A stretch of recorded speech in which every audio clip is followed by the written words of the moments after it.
A paz de Jesus Cristo, que as riquezas de Cristo abunde em seus corações. Mais uma vez estamos aí para podermos dar continuidade aí ao nosso ministério OPA, né? O nosso trabalho de discipulado, de aprendizado a cada dia. E eu tenho certeza que tudo que fazemos aqui tem um objetivo único, de abençoar a tua vida e criar em você uma ideia do que é ser um bom líder e ter uma boa liderança. Amém? Sempre me diziam, me ensinavam isso, né? Que um bom líder, ele primeiro ele precisa ser um excelente servo.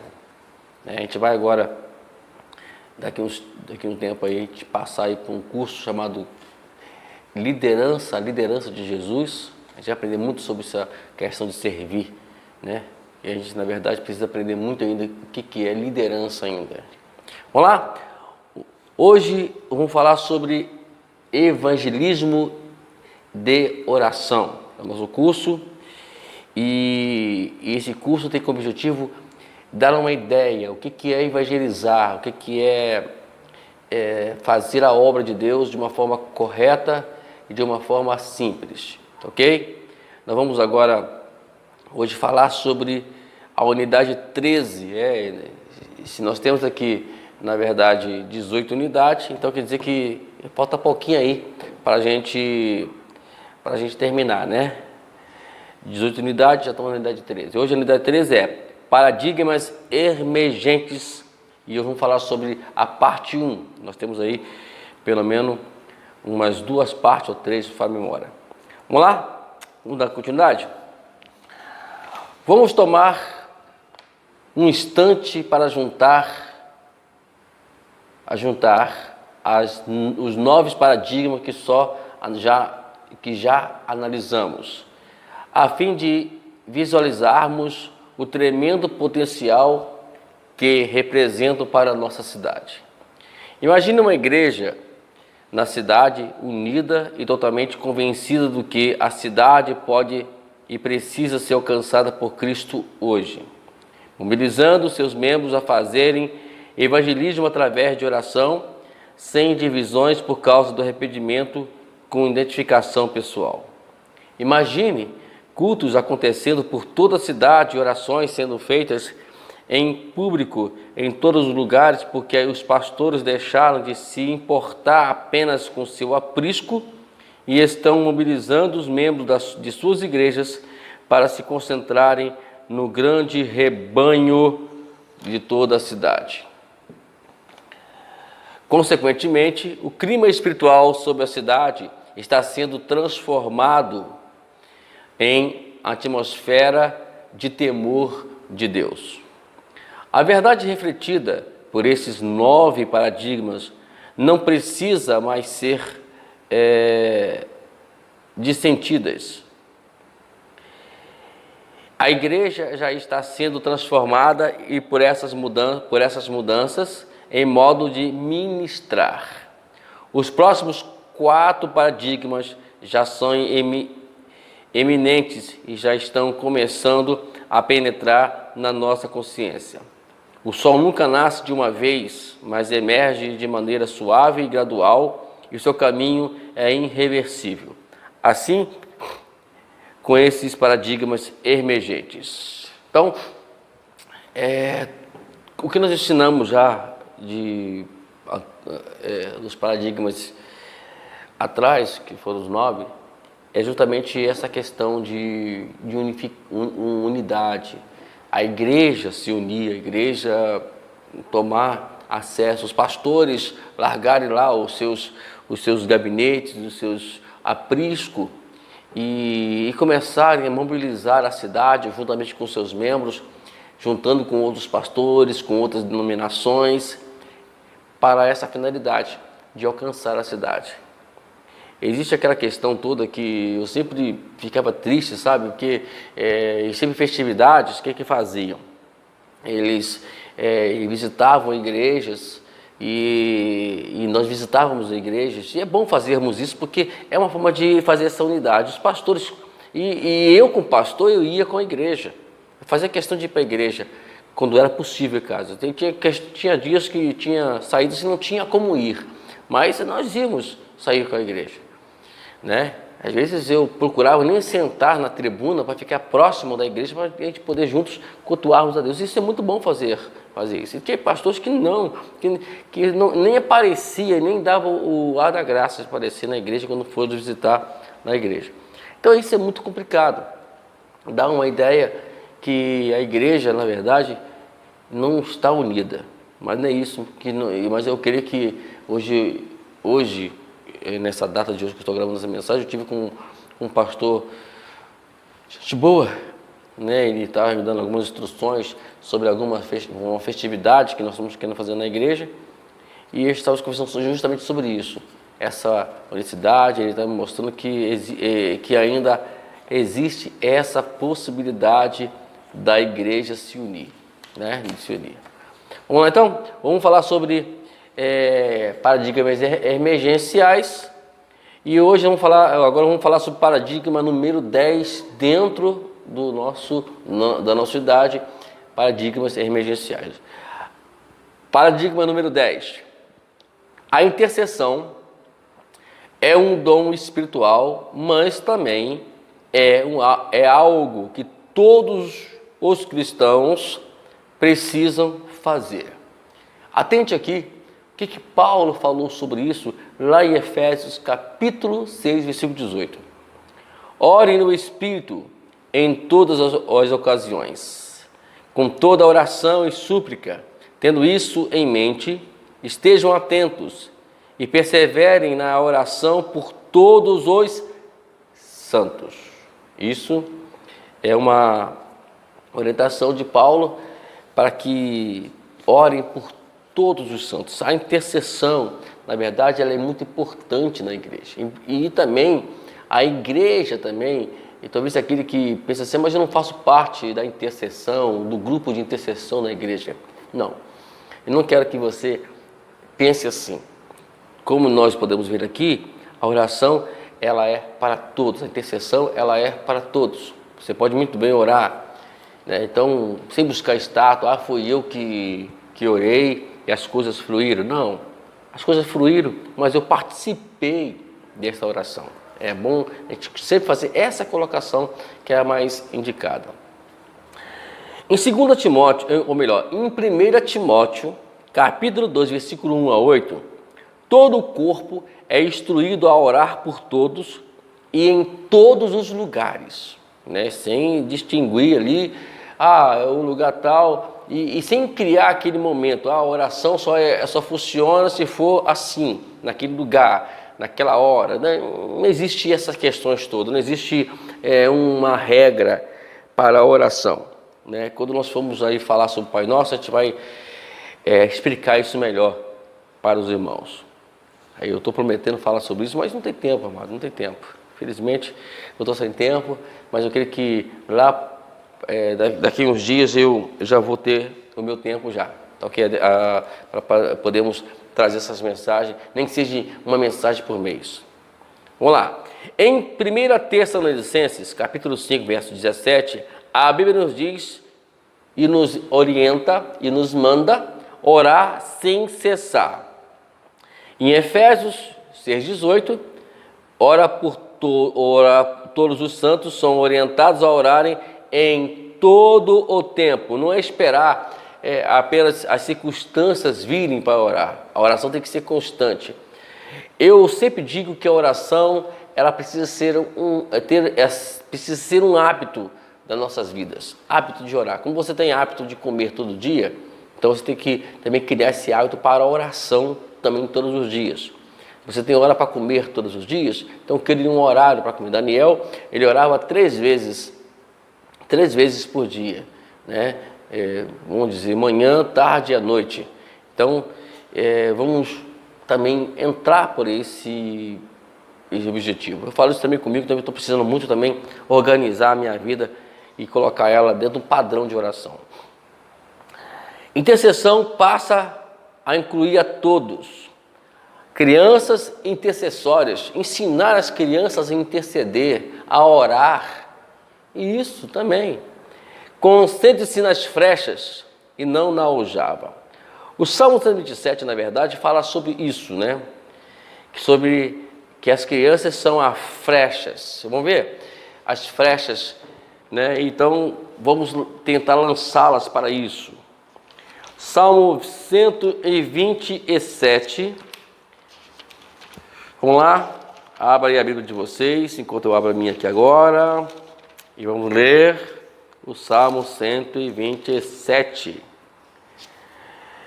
Olha o que diz aqui, o versículo 3 e o versículo 4. Né? Você pode ler depois o capítulo todo de 127, do Salmo 127, que são apenas 5 versículos. Pode dar para ler rapidinho. Olha o versículo 3 e o versículo 4. Os filhos são a herança do Senhor, uma recompensa que Ele dá. Como flechas na mão do guerreiro, são os filhos nascidos na juventude. Né? Na juventude. Então, eles são as flechas, né? São aquelas que a qual lançamos e, graças a Deus, tem abençoado muitas vezes, porque a oração de uma criança, ela tem um valor muito grande. Vamos lá. 5 razões pelas quais as crianças podem interceder melhor do que nós. Vamos lá? 5 delas. Primeiramente, primeira razão, elas vêm a Deus porque são puras de coração. Jesus disse no capítulo 5, versículo 8 de Mateus: bem-aventurados puros de coração, porque verão a Deus. Número 2, elas contam com os anjos para protegê-las, tornando-as acostumadas com o ministério angelical. Muitas crianças veem anjos, enquanto a maioria dos adultos nem sabe se os anjos deveriam estar ao seu redor. Eu gostei dessa colocação aqui, é verdade, né? Os anjos, eles aparecem para os crianças, sim. E você já viu uma criança sorrindo, a ser nascida? Ali está uma evidência que ela tem uma visão dos anjos. Então, é muito importante isso. Né? Vamos lá. Mateus 18:10 diz assim: cuidado para não desprezarem um só destes pequeninos, pois eu lhe digo que os anjos deles nos céus está sempre vendo a face do meu Pai celeste. Então, vamos cuidar dos pequeninos de Cristo. Vamos lá. Número 3, a terceira razão, elas creem em Deus quando ouvem a sua voz. A maioria dos adultos acreditam em Deus, mas não creem quando Deus lhes fala. A criança tem uma sensibilidade maior, é por isso que Jesus ele disse, né, a gente vai ler isso aqui agora, para nós nos comportarmos como uma criança. Vamos lá, Mateus 18, versículo 3 a 10. Quem recebe um desses pequeninos, ou melhor, quem recebe uma dessas crianças em meu nome, está me recebendo. Mas se alguém fizer cair no pecado um desses pequeninos que creem em mim, melhor seria amarrar uma pedra a pedra no moinho no pescoço e se afogar nas profundezas do mar. E disse: eu lhes asseguro que, a não ser que você se converta ou se torne como criança, jamais entrarão no reino dos céus. Portanto, quem se faz humilde como essa criança, este é o maior do reino dos céus. É por isso que é lamentável hoje vermos aí esses adultos irresponsáveis, doentes, oprimidos, possuídos pelos demônios, né, para poder abusar de criança. E eu fico, triste, sabendo que como pode isso acontecer? Eu não consigo imaginar uma criança, um adulto abusar de uma criança. Por isso que tem que serem mesmo penalizados, né? Sem essa ideia que eles criam aí, na cadeia vai acontecer isso. Não é isso, né? eles também precisam de libertação. Hoje o governo, ele precisa entender que a nossa briga é contra o diabo. Enquanto o governo fica aí lutando, é por isso que às vezes eu sou a favor dos direitos humanos. Porque se não tivesse direitos humanos, haveria extermínio direto e muitas vidas não iriam se recuperar, como nós conhecemos muitas pessoas se recuperando do que eram antes. Né? Então a gente precisa analisar isso mais com calma, né? O governo precisa também analisar isso com calma. E quem está operando é os demônios, precisamos trazer a palavra de libertação para essas pessoas. E aí criou aquela situação que precisamos também, a igreja, tomar uma posição também referente a isso, visitar os presídios, tirar a capa da discriminação, do preconceito e entrar lá e evangelizar, né? Em nome de Jesus a gente vai nos organizar aí também, para a gente poder, quem sabe, aí Deus abrindo uma porta aí, para podermos evangelizar e levar o Ministério OPA para os presidiários e trazer a libertação para eles. Quarta razão, né? Elas são alvo mais difíceis para o acusador dos irmãos. Quando se trata de me acusar, o diabo tem uma lista de coisas para dizer. Quando se trata de coisas, quando tenta de acusar meus netos do que ele fez para acusar, quando se trata de acusar meus netos, do que ele pode acusá-las? Não de não terem escovado os seus dentes de maneira apropriada ou de derramar o leite. Então, amados, não existe, o diabo não tem que acusar as crianças. E por outro lado também, amados, é de convir que a criança, ela tem uma sinceridade imensa.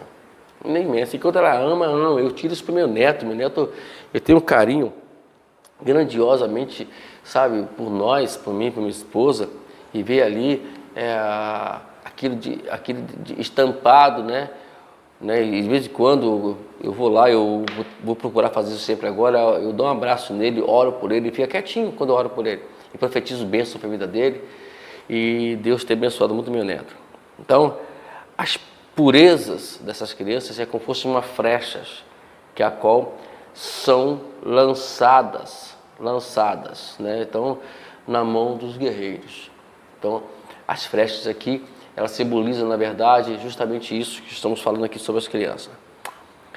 1 Coríntios 14, 20, diz assim: irmãos, deixe de pensar com crianças com respeito ao mal.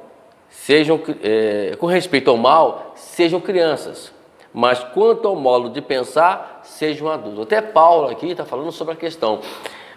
Com respeito às maldades, vamos nós nos comportarmos como crianças. Agora, com respeito à questão de pensar, aí sim, nós vamos agora pensarmos como adultos. Número 5, as crianças são naturalmente atraídas por Jesus. Marcos 10, 15 diz assim: digo-lhes a verdade, quem não receber o reino de Deus como uma criança, nunca entrará nele. Amados, isso aí é a verdade. Se nós não recebermos uma criança, se nós não nos comportarmos como uma criança, com certeza as coisas vão ficar complicadas para a gente.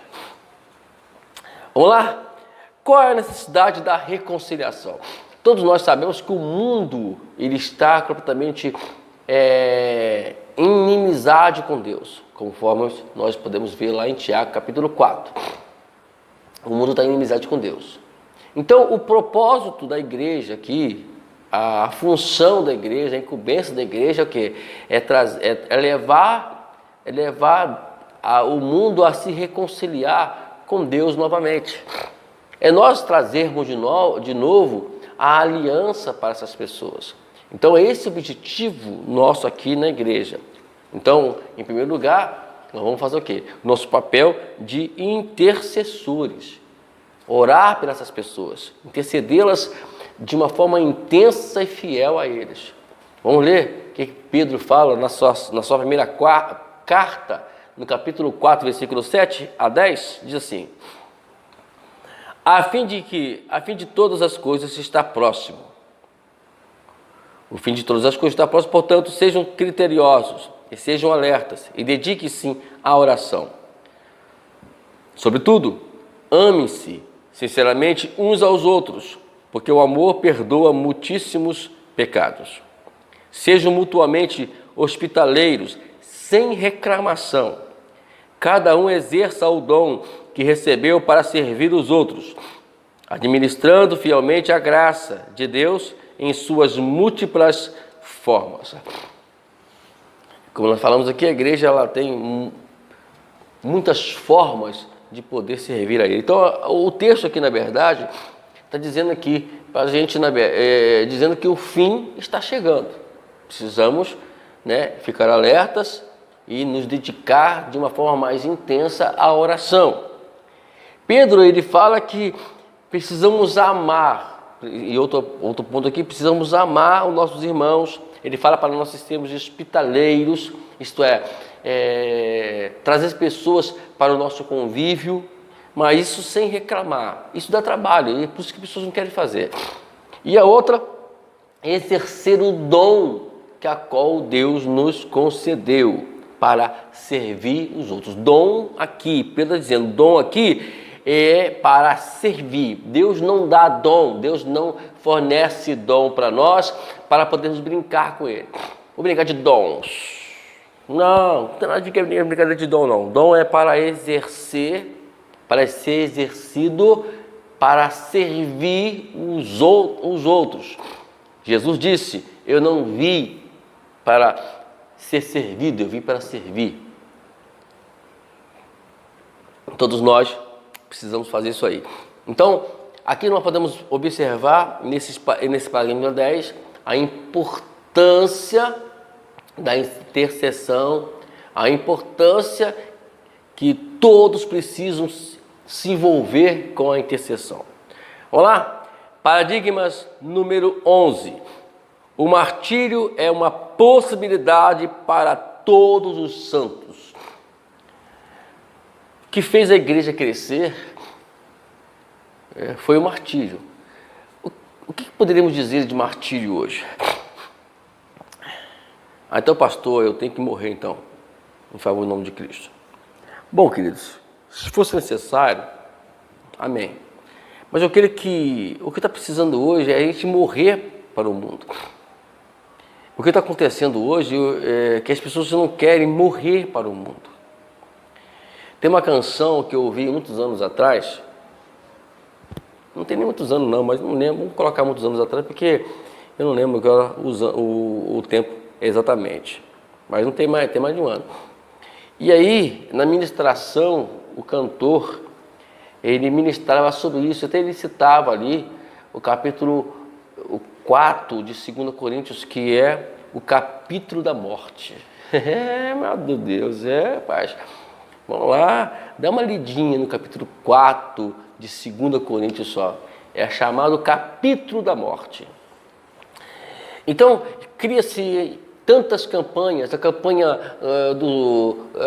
da prosperidade, a campanha da vitória, a campanha dos 7 mergulhos, a campanha disso, a campanha daquilo, mas o bom seria que a campanha da morte, do morrer para o mundo, a campanha, isso não acontece, porque isso não dá ibope, isso não enche igreja.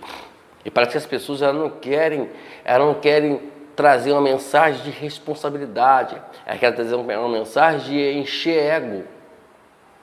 ego. E aí a igreja, na verdade, ela perde a sua essência.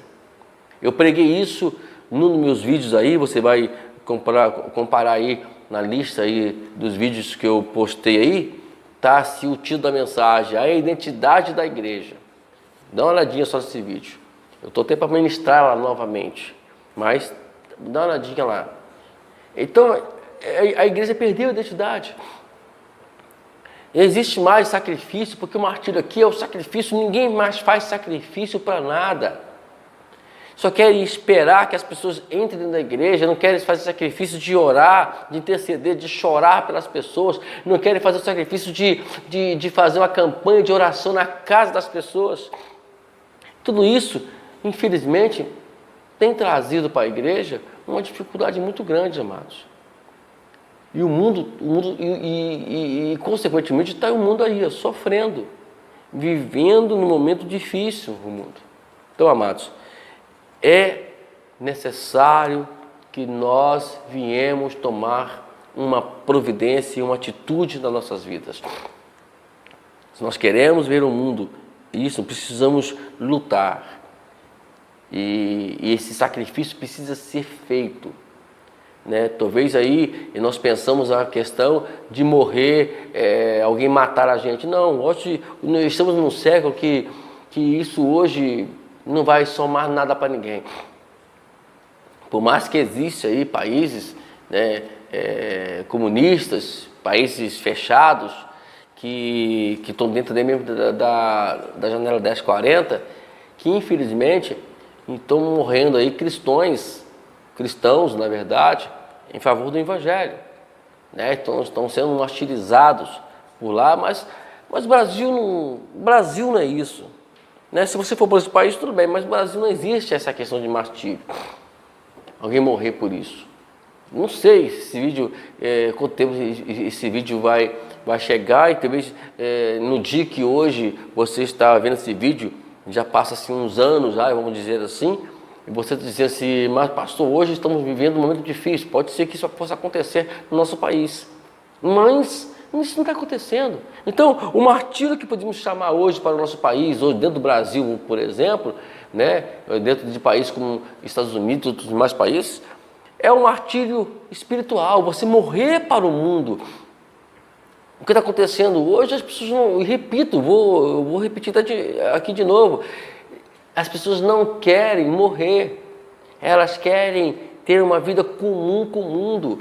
Isso é muito preocupante para eles. E também é difícil você hoje ver a igreja crescer dessa forma. Hoje que eu vejo, hoje você vai lá, faz uma campanha de libertação, vou dizer assim, que se chamam aí, e você enche a igreja, e aí? As vidas vieram, receberam oração e acabou. Não. Jesus, quando curou aqueles 10 leprosos, ele esperava que todos eles voltassem. Mas voltou um. Era dificilmente crer que se volta, mas Jesus também, ele fazia o seu trabalho com esse objetivo, de salvar as almas. Então, amados, eu lembro que quando ele curou aquele paralítico que desceram pelo telhado, ele falou, os seus pecados estão perdoados. Ele estava falando sobre a questão do pecado. Né? Aí os discípulos começaram a fazer as suas considerações lá, conspiração, e pensar coisas que devido. Ele foi, não, o que é mais fácil? É dizer, os seus pecados estão perdoados ou tomar o teu leito e anda. Ele estava comparando a enfermidade daquele homem. Ele está dizendo que a maioria dos casos que acontecem na nossa vida, ou vou dizer todos, são consequências do pecado. E nós precisamos entender isso na nossa vida. Precisamos morrer, amados. Precisamos morrer. Temos alguns pontos aqui, né, sobre essa questão do martírio. Vamos lá.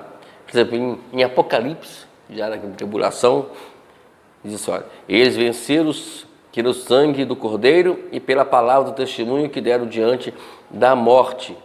Não amaram a sua própria vida. Nós precisamos aprender esse princípio, não amar nossa própria vida. Alguns casos vão acontecer na grande tribulação. De alguma forma ali não vai ter como fugir. Ou morrer ou o inferno.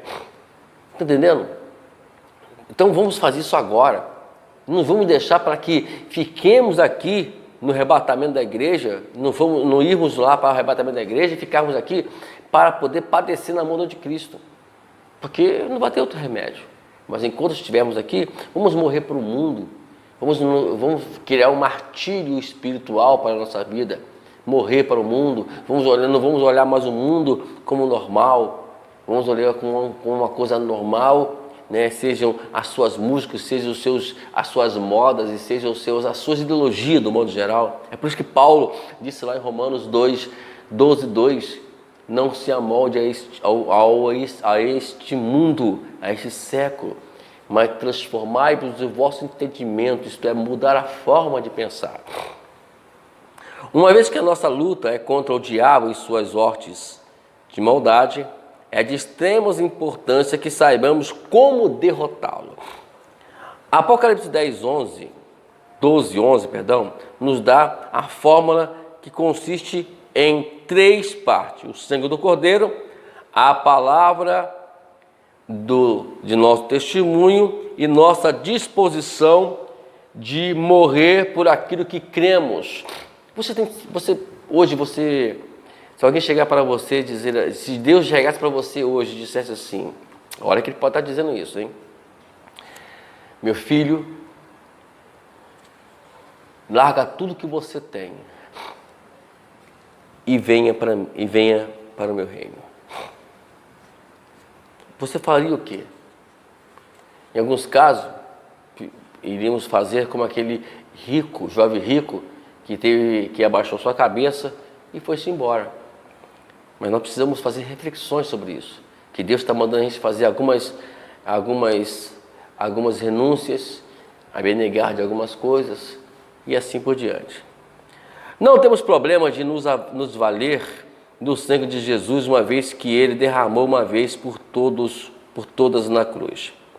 Profetizar a palavra do testemunho é algo que estamos aprendendo a fazer com uma maior intrepidez. O verdadeiro desafio está no terceiro componente, uma vez que envolve a possibilidade da morte, a nossa morte.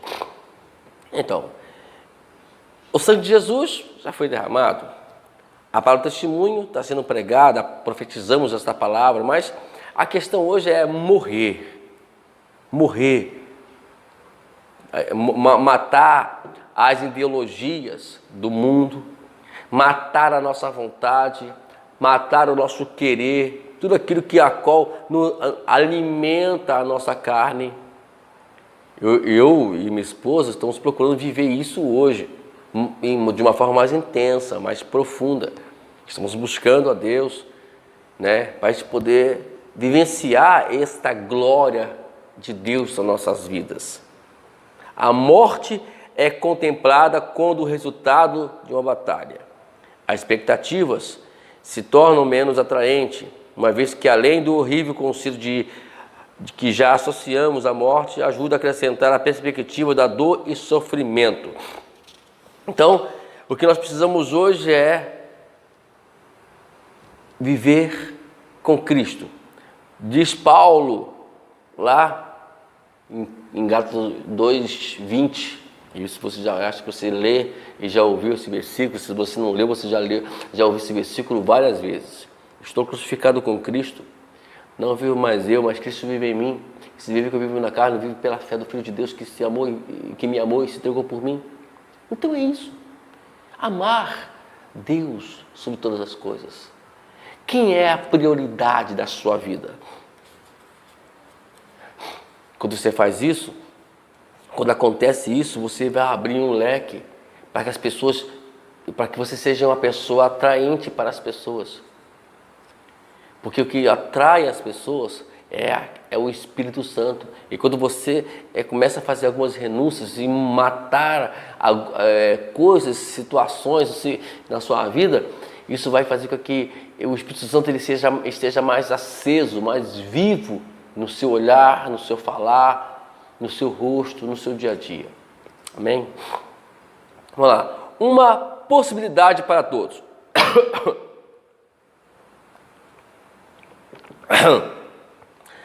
Se o martírio é um dom espiritual, é um dom que só pode ser exercitado uma vez, pois no momento em que fizermos, estaremos mortos.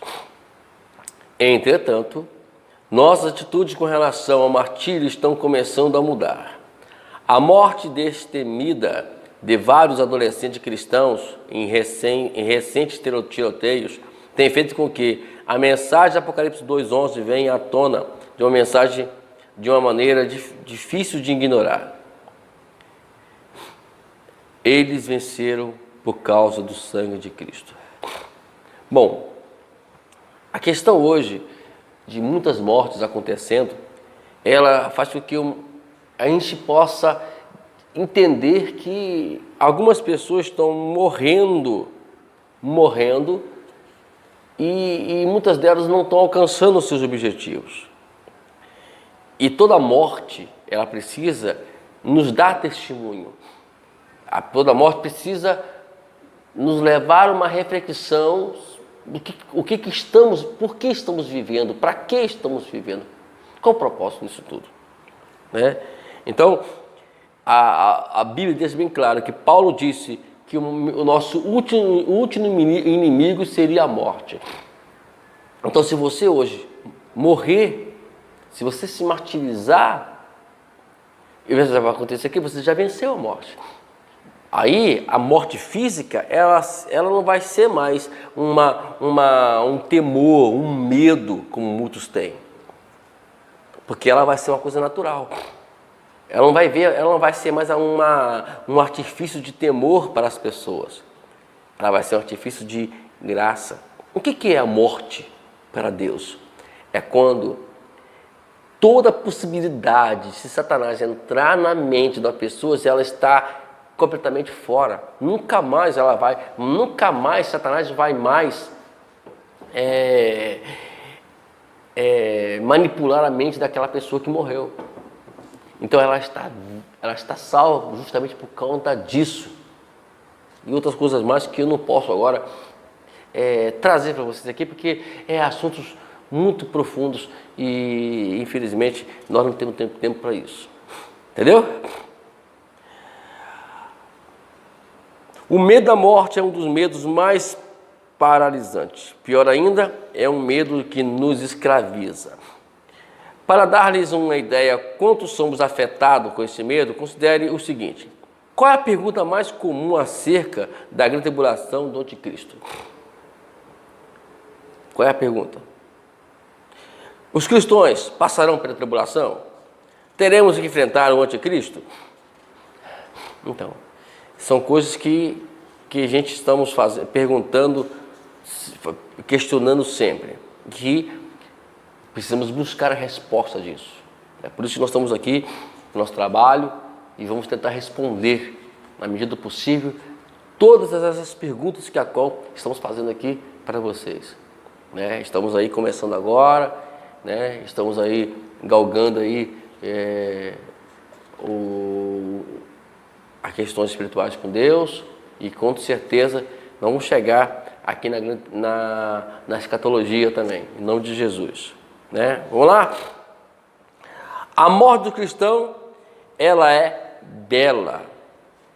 O salmista, na versão ARC, que é a corrigida, né? Preciosa é a vista do Senhor, a morte dos seus santos. Né? Esse tipo de morte é precioso porque faz com que o Senhor substitua nossa tenda de farrapos por uma habitação no melhor de todos os lugares, o céu. O bom soldado é aquele que sabe como lutar, está disposto a lutar e luta até o fim. Então vamos lutar, vamos guerrear, em nome de Jesus. Morra de antemão, para não precisar morrer depois. Amém? Lembra que nós falamos aí? 2 Coríntios 4, leia ele, estude 2 Coríntios 4 de uma forma cuidadosa, analítica. Vamos lá, lê, estude a palavra do Senhor, meu irmão. Vamos lá? Semelhantemente, o mestre é chamado para usar o seu conhecimento de doutrina e história para edificar todos os santos e levá-los a dar ênfase às questões importantes e não assuntos secundários. É isso aí. Suas ministrações e seus livros sempre devem ser como alvo comunicar a verdade em amor para ajudar a igreja a crescer em Cristo e em todos os aspectos da qual. Demos aqui capítulo 4, versículo 16 de Efésios.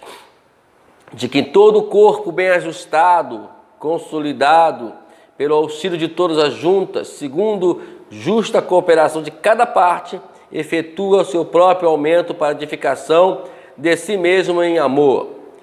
Receber os seus ensinos sempre produz uma valorização mais profunda da igreja e da sua diversidade. E um anseio maior por saber mais de Jesus e conhecê-lo melhor. Então, queridos, vamos conhecer Jesus melhor, para que você possa hoje ser útil aí nesse mundo, na evangelização. Antes de tudo, você precisa ter Jesus brilhando em seu perfil, na sua vida. É isso que está precisando a igreja hoje. A igreja precisa acordar nesse aspecto. E que essa lição de hoje, que essa unidade de hoje, seja de grande valia para você. Em nome de Jesus, nós vamos continuar falando isso no próximo unidade, né? Estamos aí já por finalizar esse curso, evangelização e evangelismo de oração, porque é importante você entender isso, né? Elas estão sendo relacionadas na playlist lá. Se você perdeu, não está começando hoje a olhar os vídeos, entra na playlist lá, comece desde o início lá do nosso curso. Eu sei que são muitos vídeos para poder você ver. Faça um por dia, tire 2 horas, tire 2 horas do seu dia para você se fazer um devocional com esses vídeos. Você pega a tua Bíblia, né? O vídeo no máximo são uma hora de vídeo no máximo. Então você vai ter mais 1 hora para você orar ao Senhor, aquilo que você aprendeu, né, nos nossos vídeos. Eu faço isso com carinho, eu faço isso com responsabilidade, porque eu sei que é necessário. Tá ok, queridos? Que Deus te abençoe de uma forma grandiosa e poderosa. Eu creio que estamos aí para poder cooperar com o reino de Deus e lhe dar suporte para que você possa crescer e ser aquilo que Deus quer que você seja. Amém? Eu quero deixar um lembrete para você: o céu é o nosso limite, e que a bondade e a misericórdia de Deus acompanhe, te segue por onde quer que você for, e que o amor de Deus Pai, a graça bendita do Salvador Jesus Cristo, a comunhão do Espírito Santo seja sobre a tua vida. Dê um amém aí. Até a próxima unidade, em nome de Jesus. Deus te abençoe.